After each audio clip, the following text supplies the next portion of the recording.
The chalice is a symbol of the Unitarian Universalist faith. The cup represents the wholeness of our community, the wholeness of all of creation. The flame represents the beacon of a liberal faith that changes as we and our world changes. This morning, we're going to do an antiphonal chalice lighting, which means this side of the room will speak, then the other side will speak, and back and forth until the end. I'll lead this side, and Joe will lead this other side.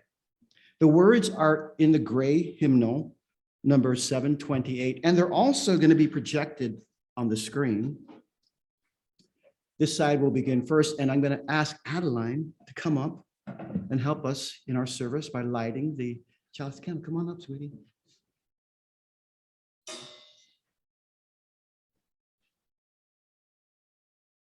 And we're ready for the first slide. Blessed are those who yearn for a deepening more than escape, who are not afraid to grow in spirit. Blessed are those who take seriously the bonds of community, who regularly join in celebration and learning, who come as much to minister as to be ministered unto.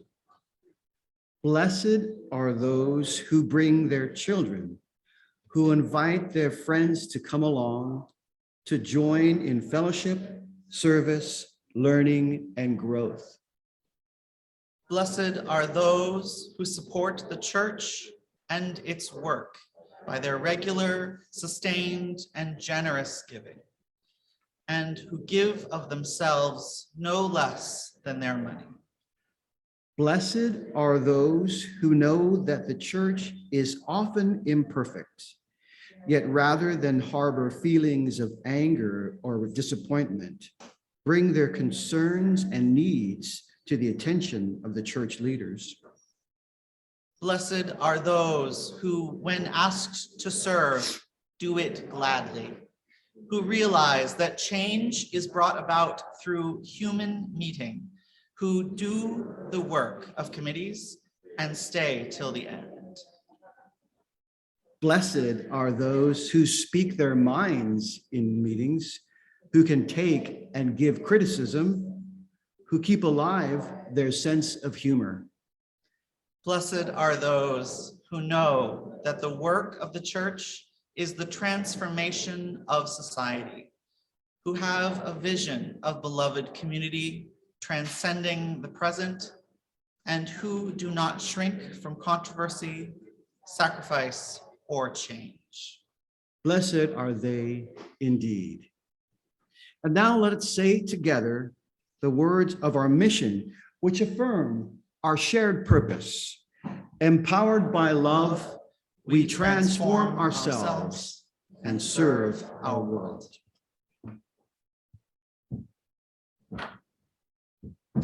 Good Sunday morning to everyone. My name is Jen Youngsun Rue, and I use the pronouns she and her. I'm so glad to see all of you here this morning and online. I am fresh from the road, having just returned from General Assembly. This is our annual gathering of Unitarian Universalists from all over the world, but mostly from North America. Thousands of us joined online and in person at the Oregon Convention Center, including about 20 of us from UUCE.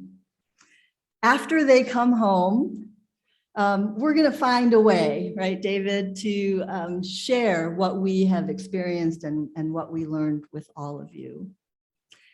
It was good to be with them, all the UUs gathered, especially when the news came early on Friday morning that the Supreme Court had taken away federal protections for a woman's right to choose what happens to her body and to choose the course of her life. That morning, I sat next to Connie Newman at that morning assembly gathering, and many of us were sobbing. Others were so enraged and just couldn't wait to take some action. And others were kind of in shock, sitting silently with their own private thoughts.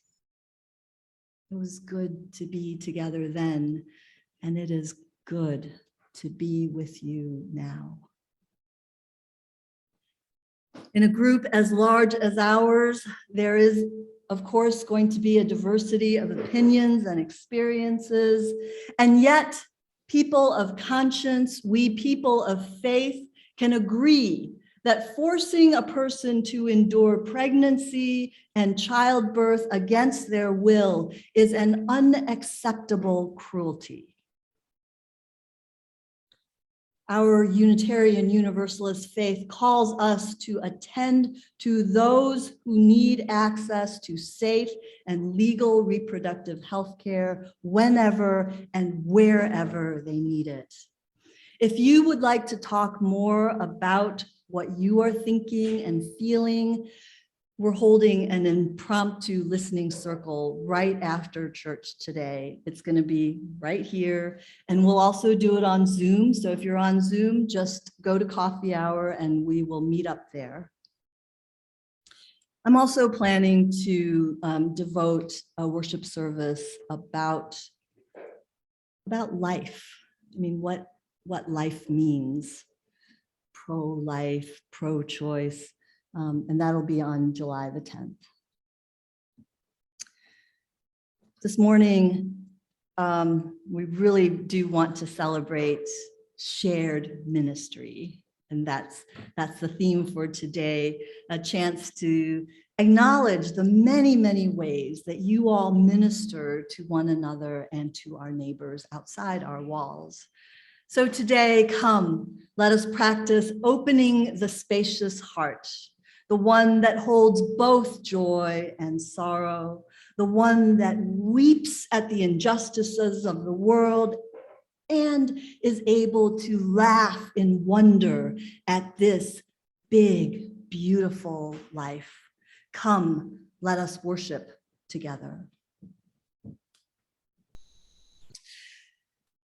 You know, when I first started meditating, it was in the Zen style, and my very first teacher never told us exactly how to sit or align our spines or where to put our head. He simply said, find a posture of dignity. And so I invite you to do that now as we enter our time of guided meditation. Somehow your body knows what this means, to find a posture of dignity. Relax right here as you are. Close your eyes halfway so that you don't fall asleep, but so that you can also block out some visual distractions. Notice the waves of your breath as it goes in and out. We're going to stay here for a while, and we're going to do a longer meditation than we've done in past Sundays.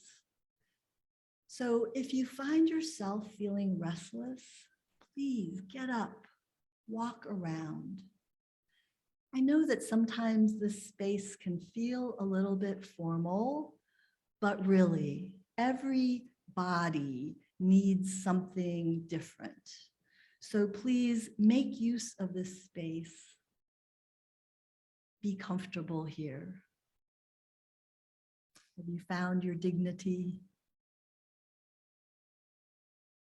As you relax into the pattern of your breathing, bring to your mind someone in your life who loves you, or someone who has loved you in the past.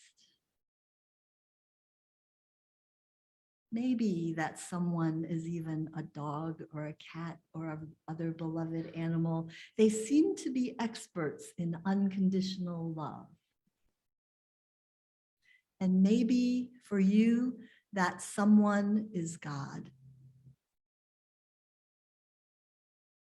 Breathe with the feelings you find here. Rest in the warmth of that person's embracing of you exactly as you are.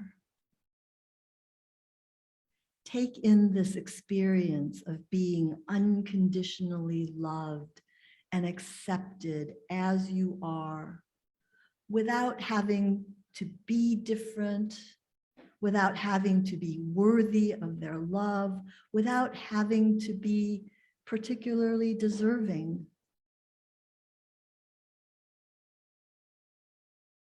Now, if you don't have an experience of feeling loved in this way, try to generate that feeling from your imagination, because the mind can do that.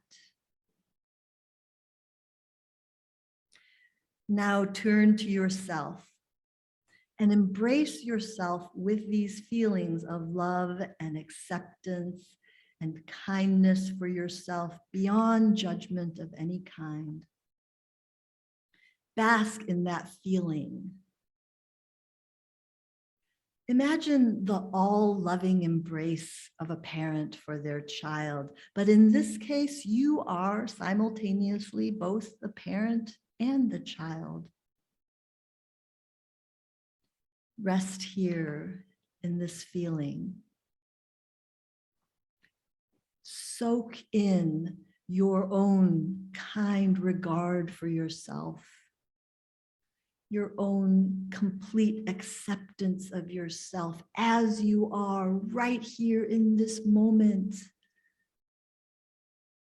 Letting this feeling be self-sustaining and natural. Find it to be uncoerced. In this field of loving kindness that you have created, this embrace of loving kindness, say to yourself the following phrases, or maybe hear them being whispered to you by the wind. May I be safe and protected. May I be free from inner and outer harm. May I be happy and contented. May I be healthy and whole to whatever degree possible. May I experience ease of well-being.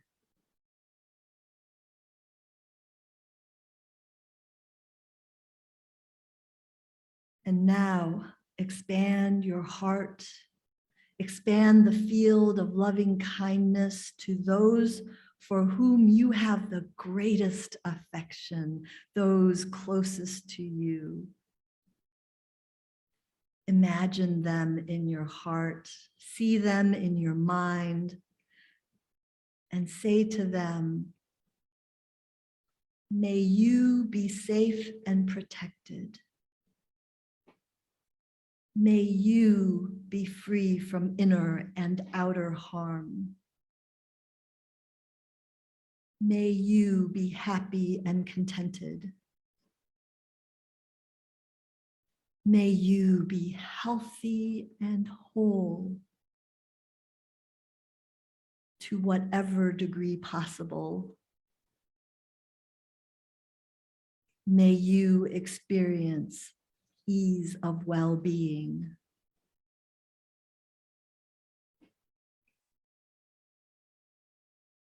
And as you voice these words silently to yourself, doing so mindfully with awareness, feeling the intention behind the feeling and the intention and feeling behind each phrase.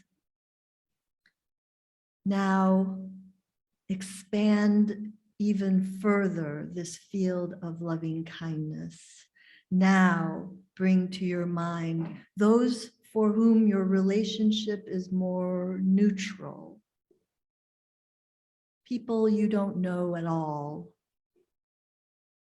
This can include every person in this room and every person joining us via Zoom. These are future friends and members of our beloved community. We don't have to know them to draw them into our care and into our loving hearts.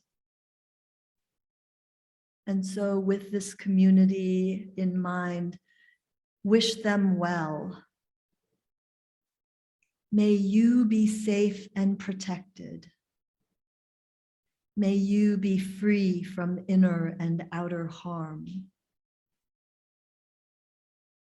May you be happy and content. May you be healthy and whole to whatever degree possible. May you experience ease of well-being.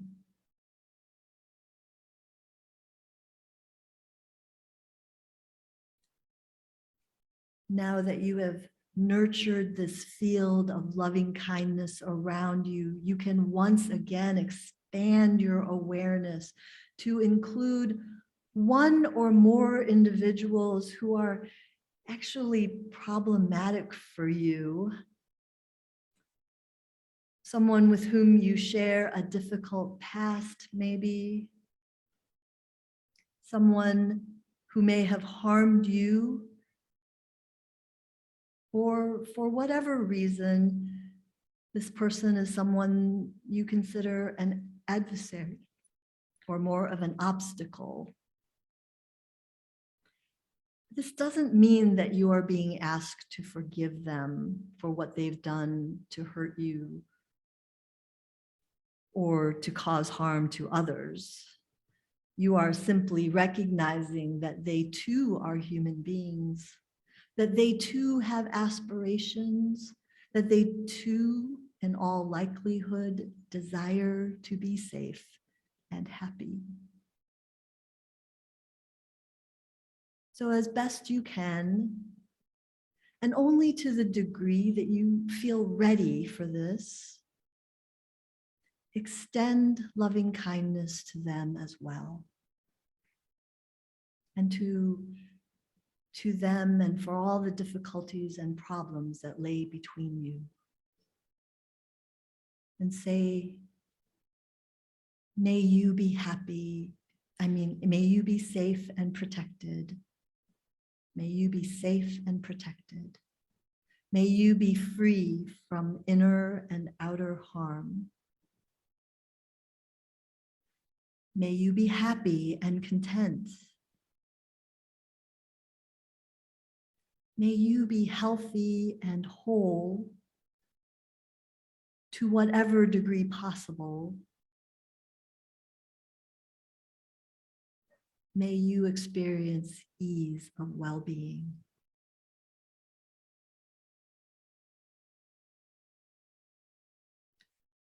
And because love is boundless, we can extend the field of loving kindness to include our fellow beings throughout the world and beyond.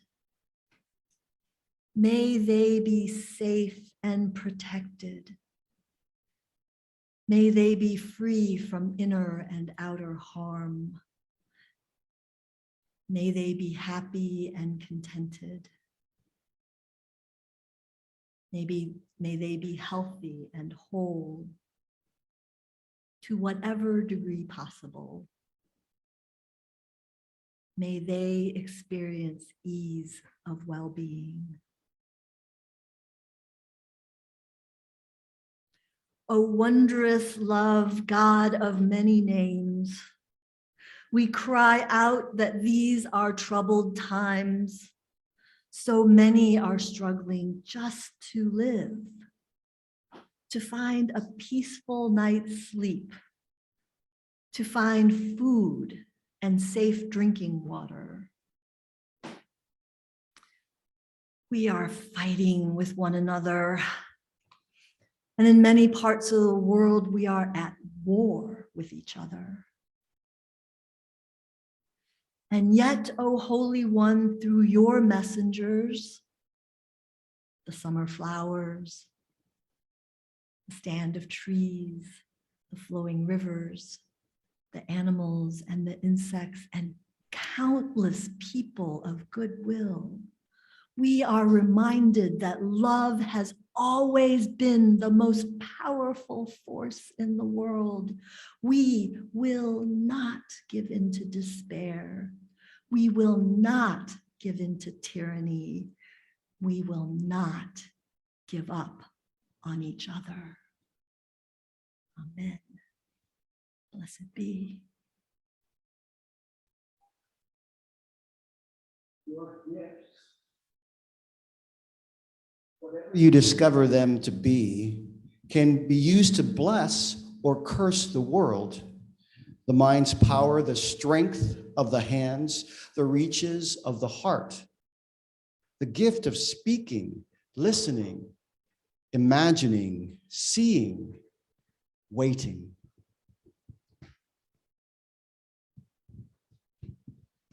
Any of these can serve to feed the hungry, bind up wounds, welcome the stranger, praise what is sacred, do the work of justice, or offer love.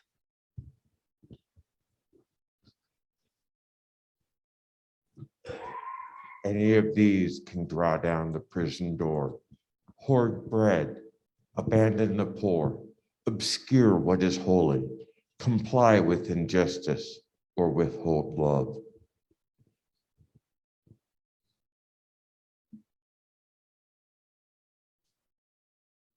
You must answer this question: what will you do with your gifts?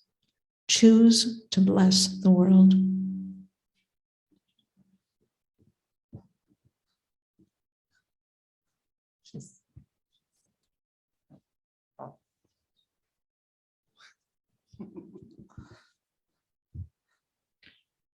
The choice to bless the world can take you into solitude, to search for the sources of power and grace, native wisdom, healing, and liberation. More, the choice will draw you into community, the endeavor shared, the heritage passed on, the companionship of struggle, the importance of keeping faith, the life of ritual and praise, the comfort of human friendship, the company of earth, the chorus of life welcoming you. None of us alone can save the world. Together, that is another possibility waiting.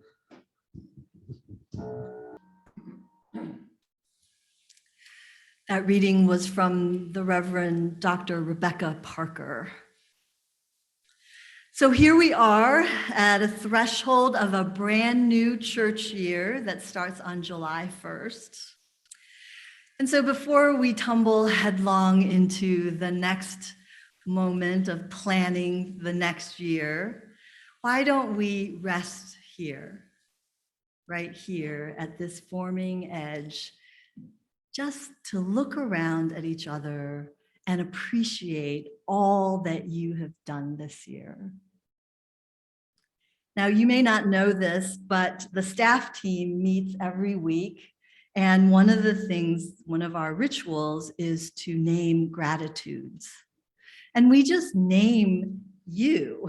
We name individuals that have helped through the week and have done extraordinary work and also small mundane work as well. And so I would like to bring that ritual from the staff into this Sunday morning's practice. Now, we all know that the nature of volunteering at church has changed a lot in the last 50 years. It's a generational shift, it's a social, societal shift that every single church is experiencing. And our response to that has been twofold. One is that the staff is taking up some of those tasks. And the second is that we want to think differently about the work itself.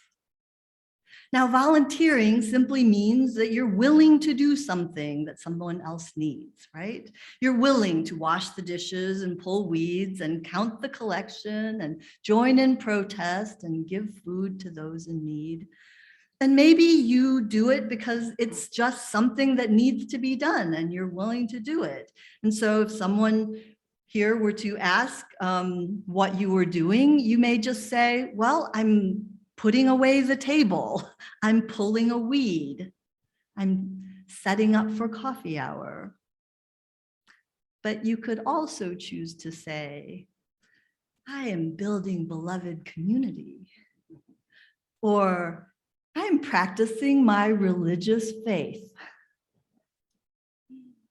I'm practicing my UU values.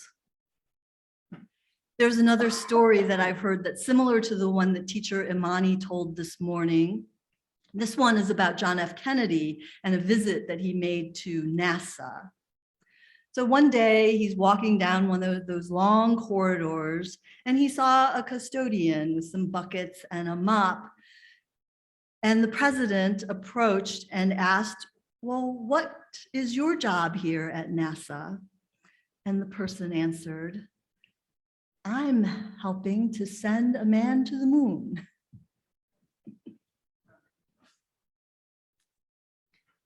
I am building beloved community. You are building beloved community. You are building that heaven on earth, which is something that we can realize here. And so this is not mere volunteerism. This is ministry.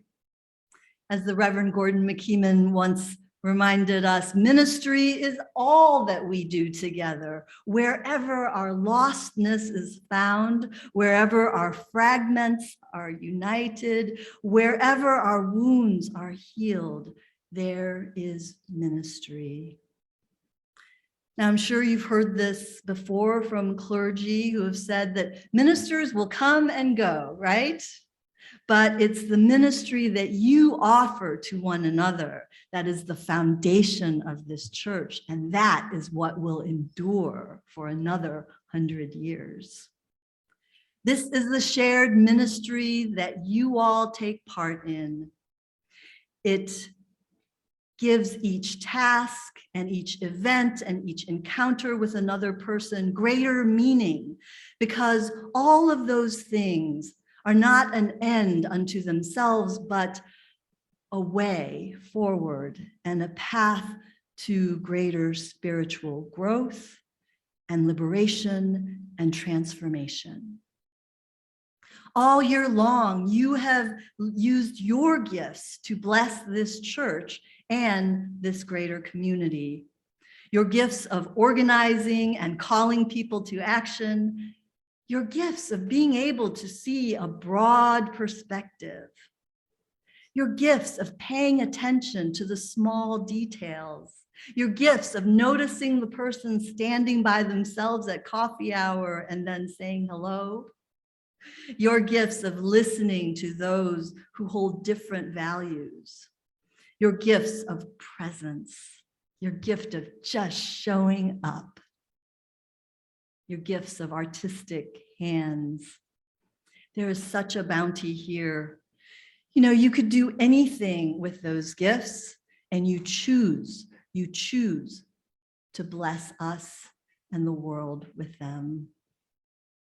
Last week, we held our annual meeting, and because it was a 45-minute meeting, we only had a chance to say thank you to the outgoing board and the outgoing leadership development team and the 2 staff people who left us last week. Today, I want to take time to just express all the other appreciations, for there are many. And instead of me calling out names, I want you to call out names of the people that you've noticed. You can also call out your own name. That'll be okay. And the chat is open. And so I'm going to, right, the chat is open. And so I'm gonna monitor the chat on my little handy dandy computer here. And then I'll come out. Yeah, I'll come out here. While you're thinking about the name that you want to call out, I do want to personally thank the Ministry Council. The Ministry Council is made up of 3 people, and they stay in touch with all of the groups to make sure that they are getting all the support that they need. 2 of the 3 people are retiring this year, Ruth Ann Fraley and Barbara Kellogg, and I do need 2 replacements if you're interested in working with me on that. So, what are the names that you would like to call out in appreciation? Ooh, feedback. Call out a name. Suzanne, our pianist. Yes.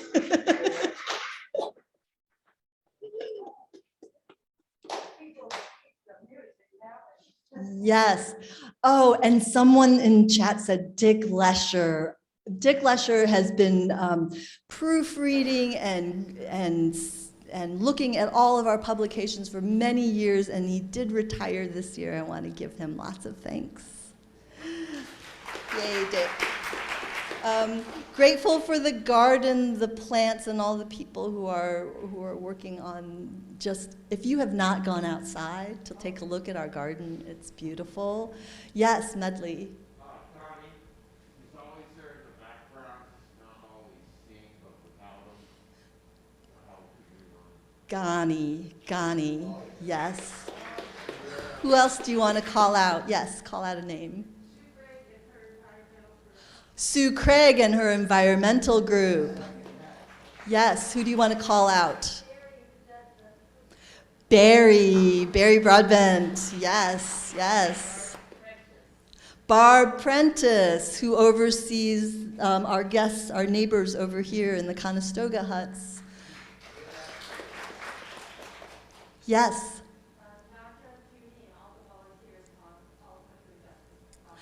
Nadia, Judy, and all the other volunteers who help out with the food justice things. Who else? Call out a name. Vicky. Vicky, who is our neighbor. Yes, who's our neighbor over there. Yes, call out a name. Molly May. Molly May and Christina and actually the whole Wagner family.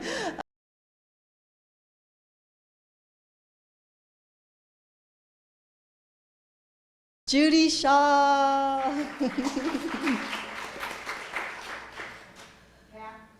Kat. And Phil.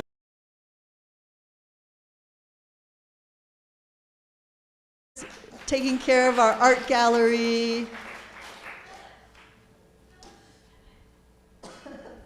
Phyllis and Emmett for the many, many, many things they do.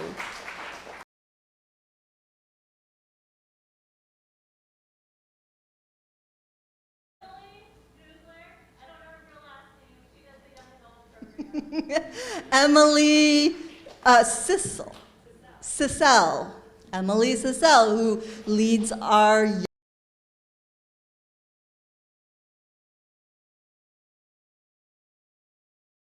committee. David and Michael, co-chairs of our ATF, our Accessibility Task Force. David Oakes. Valerie Elliott. Liz, they said Lizzie Krecka, but I think it's Izzy.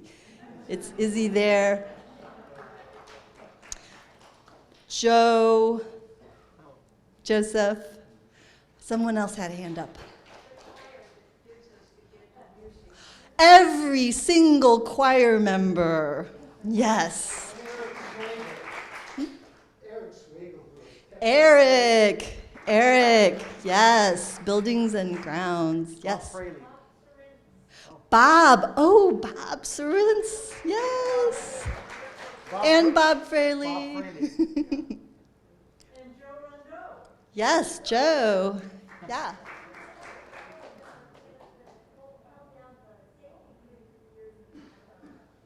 For Suzanne? Yes, for the safety committee, everybody who's on the safety committee and working through hundreds and hundreds of pages of safety protocols. Thank you, thank you. All right, let's see, do we have any others? Ryan, yes. So many to thank. If your name has not been called, it's not because we didn't see you, we don't see you. We do see you, and we recognize that you're here and that you help in all the ways that you can, and that you do minister to one another in small and in large ways. And for all of that, I give you my thanks. Go in peace, my friends. Blessed be. Amen. I think we have another song to sing, right? Oh, this is going to be a fun one.